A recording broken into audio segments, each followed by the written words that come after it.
Hello friends, स्वागत है आपका हमारे यूट्यूब चैनल रोजगार विज्ञान में। फ्रेंड्स, पीएचडी एडमिशन 2024 की तरफ से एक नया नोटिफिकेशन रिलीज़ किया गया है। पूरी तरीके से गवर्नमेंट यूनिवर्सिटी है और इसमें आपकी जो टोटल सीट्स वगैरह हैं वो 874 के अराउंड हैं और फुल टाइम कोर्सेज़ के साथ साथ पार्ट टाइम कोर्सेज़ भी हैं। जैसे कि कुछ कैंडिडेट वगैरह होते हैं कि भाई वो अपना मतलब जॉब वगैरह कर रहे होते हैं अर्निंग के लिए, तो वो फुल टाइम जो है कोर्स नहीं कर सकते हैं, तो उनके लिए पार्ट टाइम फैसिलिटी भी अवेलेबल है। और इसमें आपने किसी भी स्ट्रीम से मास्टर डिग्री किया है तो आप एलिजिबल हैं। इसमें जो है आप आवेदन कर सकते हैं। बाकी इसमें सभी राज्यों के कैंडिडेट मेल फीमेल सभी लोग आवेदन कर सकते हैं। तो चलिए हम डिटेल नोटिफिकेशन देख लेते हैं कि एडवर्टाइजमेंट कहाँ से जारी किया गया है, किस प्रकार से आपको अप्लाई करना है, क्वालिफ़िकेशंस वगैरह क्या है और अदर कंडीशन वगैरह क्या रखी गई है। फ्रेंड, डिटेल एडवर्टाइजमेंट के लिए आपको इसकी ऑफिशियल वेबसाइट पर आना होगा। दीनदयाल उपाध्याय गोरखपुर यूनिवर्सिटी है, तो यहीं से जो है पीएचडी एडमिशन के लिए ये नोटिस जारी किया गया है। यहाँ पर आप देख सकते हैं last date of registration for PhD programs 22 May 2024 and last date of completing application form for PhD programs 26 May 2024। ये आप नीचे जो है पीएचडी ब्राउज़र देख रहे हैं, बस आपको इसी पर क्लिक करना होगा। जैसे ही आप इस पर क्लिक करेंगे आपके सामने एडवर्टाइजमेंट ओपन हो जाएगा। वहाँ से आप एडवर्टाइजमेंट वगैरह पूरा प्रोसेस पढ़ सकते हैं और अप्लाई कर सकते हैं। Deendayal Upadhyay Gorakhpur university PhD admission browser 2023-24। तो ये एडमिशन प्रोसेस यहाँ से आया है, पीएचडी एडमिशन इंफॉर्मेशन ब्राउज़र। और आगे नीचे हम देख लेते हैं बाकी जो ये डिटेल्स वगैरह है, ये यूनिवर्सिटी के बारे में बताया गया है, पूरा उसके बारे में इंफॉर्मेशन दी गई है। तो नीचे हम देख लेते हैं नोटिफिकेशन एंट्रेंस टेस्ट 2023। तो यहाँ पे जो 2023 लिखा है इसे देखकर आप जो है थोड़ा सा कंफ्यूज ना होएं, क्योंकि इसमें यहाँ पर साफ तौर पे कहा गया है Only those candidate can appear in this PhD entrance test who have completed their post graduation on or before 2023। तो जिन भी कैंडिडेट ने मतलब इसमें पीएचडी एंट्रेंस में वही कैंडिडेट जो है एडमिशन ले सकते हैं जिनकी जो क्वालिफ़िकेशन है वो 2023 में कंप्लीट हो चुकी हो। यानी जिन कैंडिडेट की जो क्वालिफ़िकेशन है 2024 में कंप्लीट हुई है या फिर उन्होंने मतलब अभी कर रहे हैं, रिज़ल्ट वगैरह आने वाला है, तो 2024 में जो क्वालिफाई कैंडिडेट वो इसमें आवेदन नहीं कर सकते। जिन कैंडिडेट की क्वालिफ़िकेशन 2023 में कंप्लीट हो चुकी है सिर्फ वही इस पीएचडी का जो एंट्रेंस है उसमें एडमिशन ले सकते हैं। इसीलिए ये जो एंट्रेंस टेस्ट है उसका नाम 2023 रखा गया है। बाकी इसमें Deendayal Upadhyay Gorakhpur university Gorakhpur hereby invites online application for admission to PhD program for regular and part time and international research scholar. तो इसमें जो है फुल टाइम कोर्सेज़ भी हैं, पार्ट टाइम कोर्स भी है और इंटरनेशनल रिसर्च स्कॉलर भी है अवेलेबल। बाकी पूरा एकेडमिक सेशन 2023-24 है। Detail related to admission program PhD entrance test schedule and eligibility are available on the official website. तो ऑफिशियल वेबसाइट पर आपको ये पूरा जो है प्रोस्पेक्टस के रूप में आपको ये पूरा जो है एडवर्टाइजमेंट मिल जाएगा। वहाँ से आप जो है डिटेल पढ़ सकते हैं। बाकी यहाँ पे कुछ इम्पोर्टेंट डेट्स वगैरह दी गई हैं, तो हम एक बार इसे पढ़ लेते हैं। और डेट ऑफ ऑनलाइन रजिस्ट्रेशन, जो ऑनलाइन रजिस्ट्रेशन की डेट है वो आपकी 9 मई 2024 से स्टार्ट हो चुकी है और 22 मई 2024 रजिस्ट्रेशन की लास्ट डेट है। उसके बाद last date of submitting online application form, बाकी ऑनलाइन एप्लीकेशन करने की जो लास्ट डेट है वो 26 मई 2024 है। अगर आपको अपने एप्लीकेशन फॉर्म में कोई करेक्शन करनी है तो उसके लिए लास्ट डेट 30 मई 2024 है। एडमिट कार्ड वगैरह डाउनलोड करने की जो डेट है वो है जून के फर्स्ट वीक में। आपका जो एडमिट कार्ड वगैरह है वो ऑफिशियल वेबसाइट पर अपडेट हो जाएगा, तो वहाँ से आप जो है डाउनलोड वगैरह कर सकते हैं। बाकी एंट्रेंस टेस्ट की जो डेट दी गई है वो है जून के सेकंड वीक में आपका एंट्रेंस टेस्ट कंडक्ट कराया जाएगा और जो आपका टेस्ट का रिज़ल्ट वगैरह है वो डिक्लेयर किया जाएगा जून के लास्ट वीक में। तो ये पूरी इम्पोर्टेंट डेट वगैरह जो है वो यहाँ पे दे दी गई है। एप्लीकेशन फ़ीस जो है वो अलग अलग कैटेगरी के लिए यहाँ पे बताई गई है। जनरल और ओबीसी कैंडिडेट के लिए 1500 रुपये फ़ीस है। एससी और एसटी कैंडिडेट के लिए 1000 रुपये फ़ीस चार्ज यहाँ पे रखा गया है। बाकी आगे देख लेते हैं।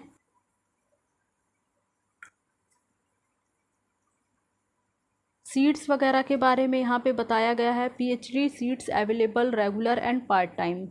तो टोटल सीट जो रेगुलर यूनिवर्सिटी है उसमें है 389, और रेगुलर कॉलेजेस में जो सीट्स वगैरह हैं वो 399, यानी कॉलेजेस में सीट अलग है और यूनिवर्सिटी टोटल पूरी जो यूनिवर्सिटी है उसमें सीट्स जो है अलग है। ये रेगुलर के बारे में। बाकी जो total seat part time university में है वो आपकी 86 हैं।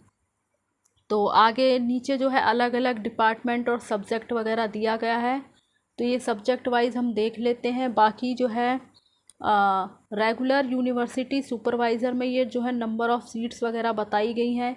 रेगुलर कॉलेज सुपरवाइज़र में जो है सीट्स वगैरह हैं, एंड पार्ट टाइम में जो यूनिवर्सिटी सुपरवाइज़र वगैरह की हैं सीट्स, वो टोटल आपकी यहाँ पे बता दी गई हैं। तो ये जो अलग अलग सब्जेक्ट वाइज हैं, लगभग सभी सब्जेक्ट को कवर किया गया है। तो आप जिस भी सब्जेक्ट के लिए इसमें अप्लाई करना चाहते हैं उसमें देख लें आप। डिफेंस एंड स्ट्रेटेजिक स्टडी है, बायोटेक्नोलॉजी है, बोटैनी है, केमिस्ट्री है, कंप्यूटर साइंस है, इलेक्ट्रॉनिक्स है, होम साइंस है, मैथमेटिक्स एंड स्टैटिक्स है। Mathematics and statics subject statics है, फिज़िक्स है, जियोलॉजी है, ancient history, archaeology and culture है, जियोग्राफी है, Hindi and modern Indian language and journalism है। बाकी आपकी मेडिवल एंड मॉडर्न हिस्ट्री है, फ़िलासफ़ी है, पॉलिटिकल साइंस है, psychology, sociology, fine art and music, and fine art and music subject visual art वगैरह है, एंड संस्कृत वगैरह है, English and modern European language वगैरह है। तो ये सारा जो है फ़ाइन आर्ट्स के अलग अलग जो है फ़ाइन आर्ट्स के अलग अलग सब्जेक्ट बांटे गए हैं, इसमें आप देख सकते हैं।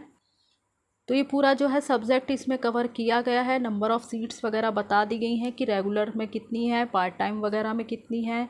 और इसी प्रकार से जो है उर्दू के में है, इकोनॉमिक्स है, कॉमर्स है, और लॉ है, एजुकेशन है, फ़िज़िकल एजुकेशन।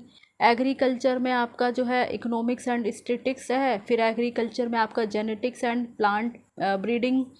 फिर एग्रीकल्चर में आपका एंटोमोलॉजी वगैरह है।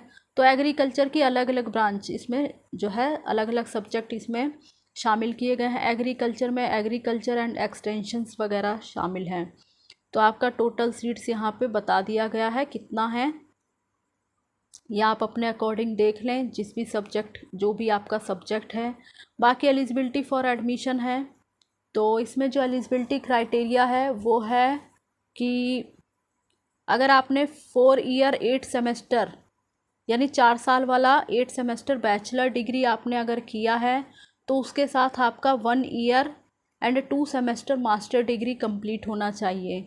और या फिर अगर आपने 3 ईयर वाला बैचलर डिग्री किया है भाई, क्योंकि ज़्यादातर जो है 3 साल का बैचलर डिग्री कैंडिडेट करते हैं। तो जो 3 साल का बैचलर डिग्री है उसके साथ आपने 2 साल या 4 सेमेस्टर वाला मास्टर डिग्री किया हो।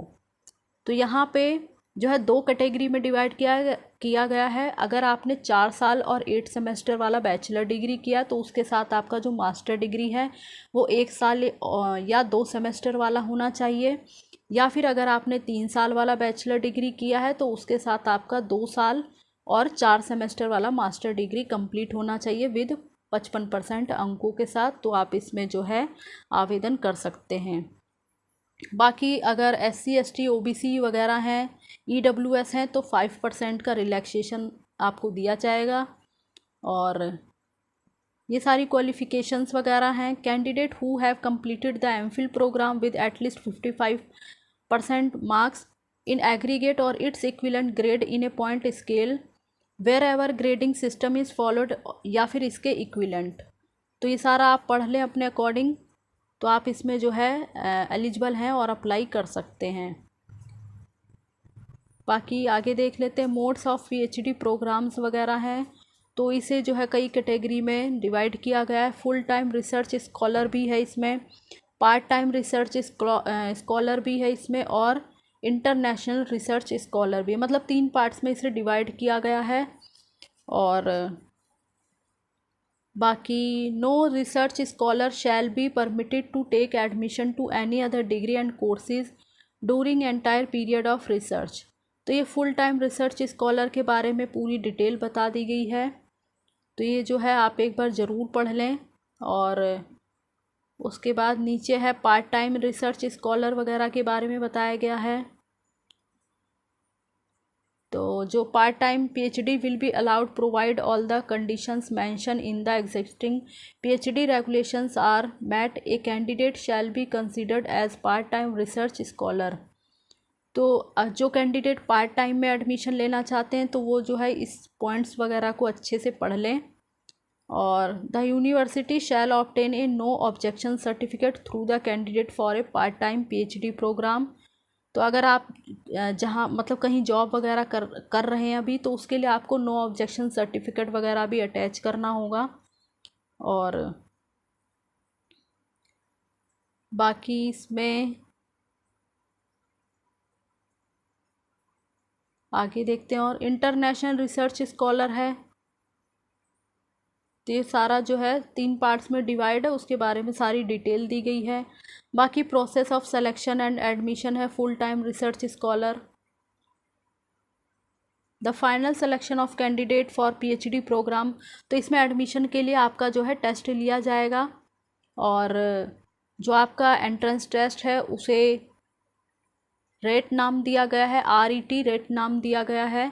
तो the final selection of candidate for PhD programs through RET shall be based on 70% weightage in the entrance test. तो इसमें जो आपका रेट एग्ज़ाम होगा उसमें जो 70% वेटेज होगा वो आपका एंट्रेंस टेस्ट का होगा।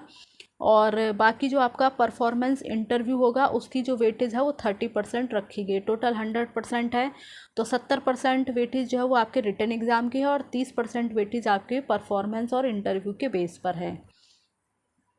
बाकी the candidate possess the competence for the prosperous research and the research work can be suitably undertaken at the university। बाकी the paper of the entrance test RET shall consist of 50% of research methodology and 50% of subject specific question. तो जो 50% question होंगे आपके वो research mythology से होंगे और 50% आपके जो स्पेसिफिक सब्जेक्ट है उससे होंगे क्वेश्चंस। तो ये पूरी इन्फॉर्मेशन यहाँ पे दे दी गई है। एंड बाकी a candidate seeking admission to the PhD program shall be required to had secure and at least 50% marks in research entrance test in case of general candidates. तो जनरल्स के 50% है और बाकी SC ST OBC EWS and PWD के लिए 45% है rate में।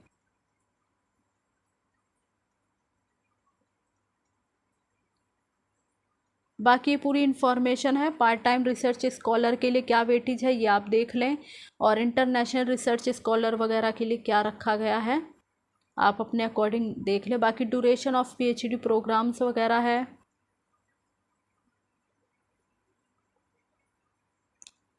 तो एक बार ये जो पूरी डिटेल है उसे आप ज़रूर पढ़ लें। और यहाँ पर PhD प्रोग्राम फ़ीस स्ट्रक्चर यानी फ़ीस के बारे में बात की गई है। तो सेमेस्टर है आपका 1st, 2nd, 3rd, 4th, 5th और 6th सेमेस्टर है, टोटल 6 सेमेस्टर है।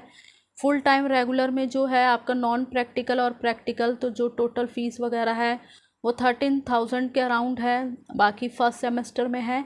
और बाकी जो सेकंड सेमेस्टर, थर्ड, तो उसमें मतलब 6,000 के अराउंड होगा। सेकंड, थर्ड वगैरह मतलब अलग अलग जो सेकंड, थर्ड, फोर्थ और फिफ्थ और सिक्स सेमेस्टर है उसमें 6,000 के अराउंड होगा। बाकी जो पार्ट टाइम वगैरह है उसमें नॉन प्रैक्टिकल और प्रैक्टिकल है, तो उसमें जो स्टार्टिंग है आपका फर्स्ट सेमेस्टर पार्ट टाइम में वो 40,000 से ही स्टार्ट है। और ये पूरी फ़ीस वगैरह के बारे में बता दी गई है, तो आप अपने अकॉर्डिंग देख लें आपका फुल टाइम रेगुलर है या फिर पार्ट टाइम वगैरह है। और बाकी आगे देख लेते हैं और कोई इम्पोर्टेंट इन्फॉर्मेशन हो।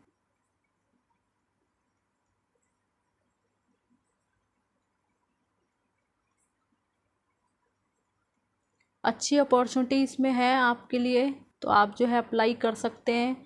बाकी किसी भी स्ट्रीम से आपने मास्टर डिग्री किया है तो आप एलिजिबल हैं, आवेदन कर सकते हैं।